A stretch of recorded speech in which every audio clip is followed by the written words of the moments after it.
maintenant sur le terrain, précisément sur l'axe Mbandaka-Bikoro dans les Grands Équateurs.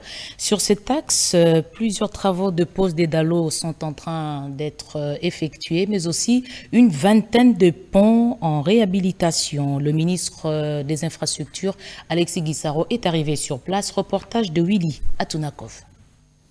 L'axe routier Mbandaka-Kalamba-Bikoro dans la province de l'Équateur, long de 128 km sur la RN 21 et la RN 8, subit ces derniers temps d'intenses travaux d'entretien, de pose de bus et de réhabilitation de 27 ponts sur un total de 54 ouvrages de franchissement que compte cette route d'une grande importance socio-économique. Ces travaux sont exécutés par la direction provinciale de l'Office de route sur financement du FONER, Fonds national d'entretien routier.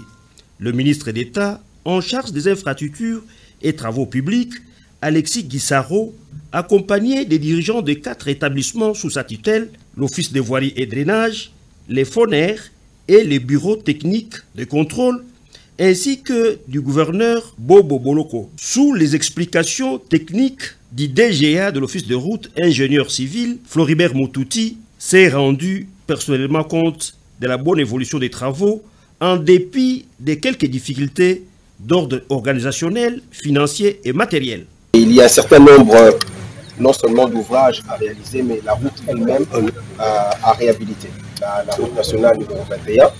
Et donc, compte tenu du fait que nous avons financé ces travaux via le FONER, nous avions voulu nous rendre compte que les travaux sont effectivement réalisés.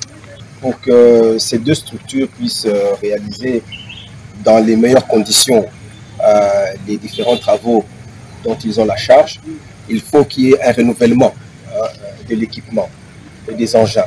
Auparavant, Alexis Guissaro, avec sa suite qui a eu droit à un accueil très délirant de la population des Bikoro, avec à sa tête l'administrateur du territoire, Kiswe Moliampoutou, avait sensibilisé cette dernière à s'approprier de cette vision du chef de l'État sur son projet de développement à la base des 145 territoires et à lui réserver un accueil chaleureux lors de sa prochaine tournée dans l'espace Grand Équateur.